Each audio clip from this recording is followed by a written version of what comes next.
नमस्कार दोस्तों। आज मैं आपको एक बहुत ही शानदार ट्रिक बताने जा रहा हूँ।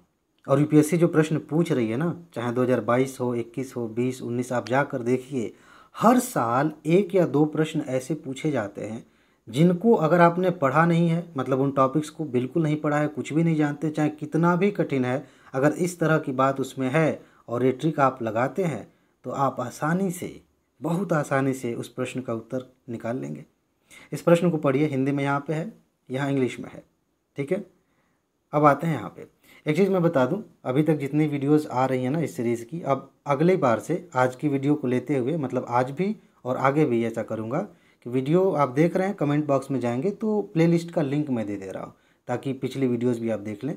जो PDF वाली लिंक है ना, उसके नीचे रहेगी रीड मोर का ऑप्शन, वहाँ लिखा रहता है थोड़ा सा, उसको क्लिक करेंगे तो खुल जाएगा, वहाँ लिंक मिल जाएगा आपको। चलिए क्वेश्चन पे आते हैं। ये 2021 में यूपीएससी ने पूछा है प्रीलिम्स में। देखने में लगता है कि कितना कठिन प्रश्न है। कुछ लोग थोड़ा बहुत पढ़े रहते हैं, देख के घबरा जाते हैं और दिमाग नहीं लगाते, और या तो छोड़ना पड़ता है या फिर गलती हो जाती है। अगर आप ध्यान से देखें तो अगर आप इसके बारे में कुछ भी नहीं जानते ना, फिर भी इसका सही उत्तर निकालेंगे। देखिए, 3 कथन दिए गए हैं और बताना है कि कौन सा सही है। पहला कथन है कि केंद्र सरकार द्वारा भारतीय रिजर्व बैंक यानी कि RBI के गवर्नर की नियुक्ति की जाती है। दूसरा है, भारतीय संविधान के कतिपय प्रावधान केंद्र सरकार को जनहित में RBI को निर्देश देने का अधिकार देते हैं, ये दूसरा है। तीसरा, RBI का गवर्नर अपना अधिकार यानी कि पावर RBI अधिनियम से प्राप्त करता है। आपको इस प्रश्न को अगर ज्ञान के आधार पर हल करना है तो कई सारी चीज़ें अच्छे से पढ़नी पड़ेगी, उनको दिमाग में रखना पड़ेगा, तब आप इसको हल कर पाएंगे।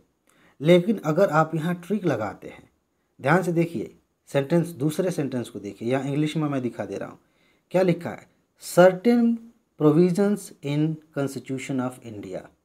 समझ रहे हैं? यहाँ आइए, मैंने पहले भी बताया था, अगर यूपीएससी पूछ रही है, टेस्ट की मैं गारंटी नहीं ले रहा हूँ, टेस्ट में लोग खिलवाड़ करते हैं पैटर्न के साथ, ठीक है, यूपीएससी के क्वेश्चन की बात कर रहा हूँ। अगर यूपीएससी ने किसी लाइन में ये बात कही है कि ये चीज़ संविधान में लिखी है, ये परिभाषा संविधान में दी गई है, ये प्रावधान संविधान में है भारत के, तो मान के चलिए कि 99% वो कथन गलत है। ये मैं अपने मन से नहीं कह रहा हूँ। आज तक जितने भी सेंटेंस आप देखेंगे यूपीएससी ने पूछा, चाहे किसी भी साल पूछा हो, अगर वहाँ ये बात लिखी है कि संविधान में ये परिभाषित है, संविधान में ये बात कही गई है, उस पर जोर दिया जाए तो समझ जाइए कि यहाँ कुछ गड़बड़ है। यहाँ साफ साफ क्या लिखा है, सर्टेन प्रोविजंस, कुछ प्रोविजंस संविधान में है जो RBI को, मतलब क्या लिखा है, भारतीय संविधान के कतिपय प्रावधान केंद्र सरकार को जनहित में, मतलब निर्देश देने के लिए RBI को कह सकती है। मतलब थोड़ा सा सीधा कर देते हैं कि भारत की जो सरकार है वो RBI को निर्देश दे सकती है, कहने का मतलब ये है। खैर ये मुद्दा नहीं है, मुद्दा ट्रिक का है। तो अगर कहीं पे ये लिखा है कि संविधान में ऐसी बात है तो थोड़ा सा सावधान हो जाइए। अगर आपको कुछ नहीं आता है तो मान लीजिए कि ये कथन गलत है, और अगर इस कथन को आप गलत मानते हैं तो यानी कि जहाँ जहाँ 2 रहेगा वहाँ वहाँ उत्तर आपका नहीं है, बच गया C, यही इसका सही उत्तर है।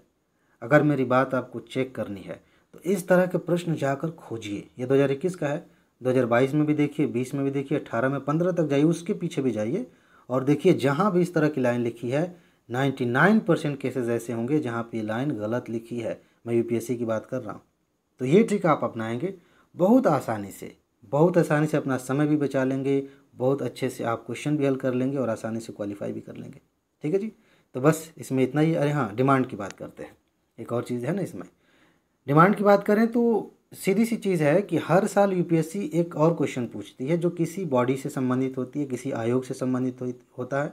ठीक है, अब क्या है उसमें कि जब आप किसी आयोग को पढ़ रहे हैं, जैसे मान लीजिए नीति आयोग को पढ़ रहे हैं, या फिर वित्त आयोग को पढ़ रहे हैं, या मानवाधिकार आयोग को पढ़ रहे हैं, चुनाव आयोग या RBI, किसी भी संस्था के बारे में पढ़ रहे हैं, तो 2-3 चीज़ें ध्यान रखिएगा। पहली बात यह है कि उसके लिए प्रावधान कहाँ कहाँ से है, क्या वो संविधान में लिखा गया है, क्या उसके लिए कोई कानून है, उसके बाद उसकी क्या क्या शक्तियाँ हैं ये देख लीजिए, और अगर कोई पद महत्वपूर्ण है, उस पर किसी को नियुक्त करना है, हटाना है, इस तरह की प्रक्रिया है, तो उससे भी थोड़ा सा आप देख लीजिए। बस इतना देख लेंगे आपका काम हो जाएगा। इस तरह के क्वेश्चंस आप देखिए पूछे ही जाते हैं। तो बस इसमें इतना ही रहने देते हैं। अपना ख्याल रखिए, खुश रहिए, मस्त रहिए, मुस्कुराते रहिए, जल्दी से सफल होइए और ज़िंदगी को एंजॉय करिए। आगे मिलते हैं। नमस्कार।